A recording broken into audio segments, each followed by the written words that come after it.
ప్రచార గడువు ముగుస్తున్న తరుణంలో మరొక్కసారి పులివెందుల ఒంటిమిట్ట ప్రజలకు ఓటర్లకు వాస్తవాలను గ్రహించమని చెప్పి విజ్ఞప్తి చేస్తూ ఉన్నాం. ముఖ్యంగా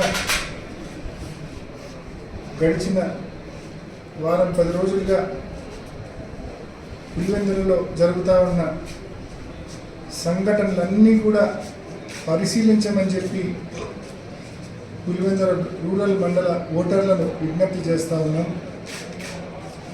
ఏ రకంగా తెలుగుదేశం పార్టీ ప్రభుత్వ యంత్రాంగం విచ్చలవిడిగా అధికార దుర్వినియోగం, పతాక స్థాయిలో అధికార దుర్వినియోగం ఏ రకంగా చేశారో ఒకసారి గమనించమని చెప్పి కోరుతా ఉన్నాం. ప్రశాంతంగా ఉన్న పులివెందులను, అత్యంత ప్రశాంతంగా ఉన్న పులివెందులలో ఇవాళ రక్తపాతం పారే పరిస్థితికి తీసుకొచ్చారు. విచ్చలవిడి దౌర్జన్యం చేసే పరిస్థితికి తీసుకొచ్చారు. దీనికి కారణమైన వాళ్ళని ఇప్పటికీ అరెస్ట్ చేయలేదు. గడిచిన 10 రోజుల్లో జరిగిన ప్రతి సంఘటన మనం పరిశీలిస్తే ఆగస్టు 5వ తారీఖున ఇండిపెండెంట్ అభ్యర్థిగా పోటీ చేస్తున్న సురేష్ రెడ్డి గారి మీద, అదేవిధంగా అదే వివాహంలో ఉన్న వైఎస్ఆర్సీపీ కార్యకర్తలు అమరేష్ రెడ్డి ఇతరులపైన తీవ్రమైన దాడి ఒక డెకాయిడ్ బ్యాచ్ వచ్చి చేసింది. దాదాపు 30 మంది రాళ్లతో వచ్చి తీవ్రమైన దాడి చేయడం జరిగింది. అదే బ్యాచ్ మరికొంతమంది ఇంకా అదనంగా చేరి ఆగస్టు 6వ తేదీ ఎమ్మెల్సీ రమేష్ గారి మీద, వేల్పుల రాము గారి మీద అత్యంత తీవ్రమైన దాడి, అంటే హత్యాయత్నం చేసినారు. ఏమాత్రం ఏమరపాటు జరిగినా, ఏమాత్రం పొరపాటు జరిగినా ప్రాణాలు పోయే పరిస్థితి. మరి ఇంత ఘోరమైన దాడులు ఇక్కడున్న తెలుగుదేశం పార్టీకి సంబంధించిన డెకాయిట్ బ్యాచీలు చేస్తే ఇప్పటి వరకు ఒక్కరినంటే ఒక్కరిని అరెస్ట్ చేసిన పాపాన పోలేదు ఈ కూటమి ప్రభుత్వం, తెలుగుదేశం ప్రభుత్వం. మరి వారి చిత్తశుద్ధి ఇక్కడే కనిపిస్తూ ఉంది. మరోవైపు ఆ రోజు ఎమ్మెల్సీ గారి పైన, వేల్పుల రాము పైన దాడి జరిగితే దానికి కౌంటర్ కేస్, మళ్ళా వాస్తవాన్ని కేసు కట్టారు, అరెస్ట్ లేదు. ఒక అభూత కల్పన ఒకటి క్రియేట్ చేసినారు.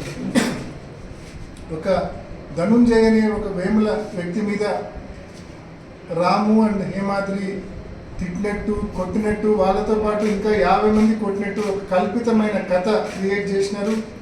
ఆ కథ ఆధారంగా ఎఫ్ఐఆర్ రికార్డ్ చేసినారు. ఎఫ్ఐఆర్ రికార్డ్ చేసి ఎస్సీ ఎస్టీ సెక్షన్ యాక్ట్లు పెట్టారు, 307 యాక్ట్ పెట్టారు. దాదాపు రాము, హేమాద్రి కాకుండా మరొక 50 మంది ఇతరులు అని చెప్పి పెట్టారు, నాన్ బెయిలబుల్ కేసెస్. ఈ 50 మంది ఇతరులు అంటే ఏ రకంగా అంటే, బస్సు ఉంటే, ఖాళీ బస్సు ఉంటే బస్సులో సీటు పైన సీటు పైన ఖర్చీఫ్ ఏ రకంగా వేస్తామో ఆ మాదిరి ఈ 50 మందిని రిజర్వ్ చేసుకున్నారు మన పులివెందుల పోలీసులు. ఎవరికి కావాలంటే వాళ్ళు. పులివెందుల మండలంలో వైఎస్ఆర్ కాంగ్రెస్ పార్టీ కార్యకర్తలు, నాయకులు ఎవరైతే క్రియాశీలకంగా గ్రామంలో ఉన్నారో వాళ్ళందరినీ ఆ 50 మంది ఇతరుల కేటగిరీ కింద ఎత్తి రిమాండ్కి పెట్టాలా. రిమాండ్కి పెట్టి ఎలక్షనీరింగ్ని బలహీనం చేయాలా వైఎస్ఆర్ కాంగ్రెస్ పార్టీకి అనే ఒక కుటిల పన్నాగం. ఇప్పటికే అందులో భాగంగా 9 మందిని రిమాండ్కి పెట్టారు. ఇంకా విపరీతంగా గాలింపులు చేస్తూ ఉన్నారు మా పార్టీ నాయకుల కోసం, కార్యకర్తల కోసం. ఒక అక్రమ కేసు కట్టి, నాన్ బెయిలబుల్ సెక్షన్లు పెట్టి ఈ మాదిరి ఇష్టం వచ్చినట్టు అరెస్టు చేసి రిమాండ్కి పెడతా ఉన్నారు. ఎంత దారుణమైన, అన్యాయమైన పోలీసింగ్ పులివెందులలో ఉందో ఒక్కసారి గమనించమని చెప్పి ప్రజలందరినీ కూడా నేను కోరుతా ఉన్నాను. మా నాయకుల మీద, మా కార్యకర్తల మీద దాడి జరిగితే, మా కార్యకర్తలందరూ తీవ్రమైన ఆగ్రహానికి గురైతే నేను వాళ్ళందరినీ సముదాయించి ఒక పీస్ ర్యాలీ చేశాం. అది కూడా ఎస్పీ గారికి చెప్పి చేశాం. ఎస్పీ గారికి చెప్పి ఇట్లా పీస్ ర్యాలీ చేస్తాం, మా కార్యకర్తల పైన జరిగిన దాడికి సంఘీభావంగా ఒక పీస్ ర్యాలీ చేస్తామంటే ఆ చెప్పి చేసినా కూడా 150 మంది మీద మళ్ళీ కేసులు కట్టినారు ఆ ర్యాలీ చేసినది. మా పార్టీ ఎంపీపీ ఒకడు టీడీపీలోకి పోతా ఉంటే ఫోన్ చేసి, ఎందుకయ్యా వైఎస్ఆర్సీపీ బీఫామ్లో గెలిచినావు, వైస్ ఎంపీపీగా నీకు పార్టీ గుర్తింపు ఇచ్చింది, నిన్ను బాగా చూసుకుంది, ఎందుకయ్యా నువ్వు పార్టీని మారుతా ఉన్నావని అడిగితే దానికి మళ్ళా ఒక ఫాల్స్ కేసు కట్టారు.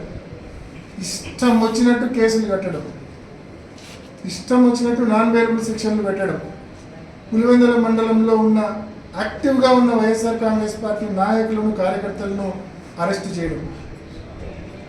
నిజంగా కూటమి ప్రభుత్వానికి, తెలుగుదేశం ప్రభుత్వానికి నిజంగా మీ పరిపాలన పైన నమ్మకం ఉంటే, మీరు సూపర్ 6 సూపర్ 7 అమలు చేసినామని మీరు అనుకుంటే, మీ పర్ఫార్మెన్స్ పైన మీకు నమ్మకం ఉంటే ఇన్ని అక్రమ కేసులు పెట్టాలన్నా మా వాళ్ళ మీద, ఇన్ని బైండవర్లు చేయాలన్నా, ఇంతగా భారీ కుట్రలు పన్ని పోలింగ్ బూతులనే మార్చేయాలన్నా, ఇవన్నీ అవసరమా?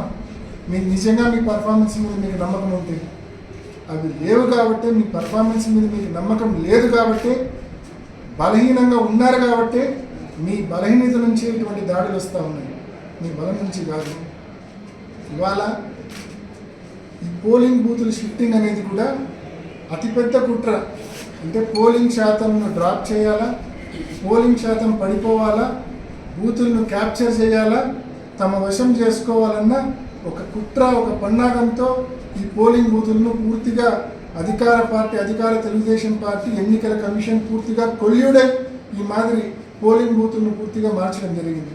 నిన్నటి దినాన మేమందరం నల్లగొండవారిపల్లిలో ఎన్నికల ప్రచారానికి వెళ్ళాం. నిన్న సాయంత్రం వెళ్ళినప్పుడు ప్రజలందరూ చెప్తా ఉన్నారు, ఎంత అన్యాయము, మా ఊర్లో ఇదిగో పక్కనే పోలింగ్ బూత్ ఉంది, 630 మంది మేము ఉన్నాం ఇక్కడ నుంచి, కానీ ఒక్క ఓటు కూడా మా పోలింగ్ బూత్లో మాకు లేదు. అందరూ 4 కిలోమీటర్లు ప్రయాణం చేసి పక్కన ఉన్న నల్లపరెడ్డిపల్లికి పోవాల్సిన పరిస్థితి. ఎంత అన్యాయము!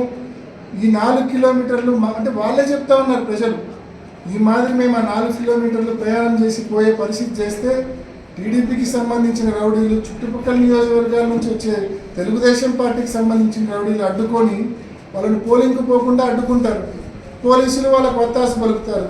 తద్వారా పోలింగ్ శాతం పడిపోయే ప్రమాదం ఉంది.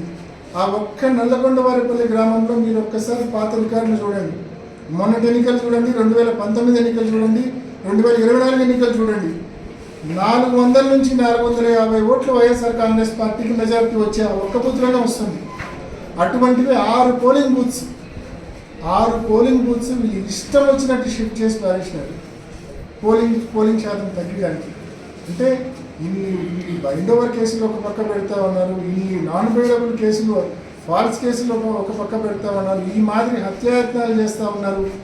ఇవన్నీ చాలా ఉన్నట్టు మళ్ళా పోలింగ్ బూతులు ప్రజలకు ఇంకా సౌలభ్యం పెంచాలే కానీ ఈ మాదిరి ప్రజలకు అసౌకర్యంగా ఎక్కడ చేయకూడదు. మరి ఇంత ఘోరంగా ఎన్నికలు కండక్ట్ చేస్తూ ఉన్నారు ఈ రాష్ట్ర ప్రభుత్వము, ఎన్నికల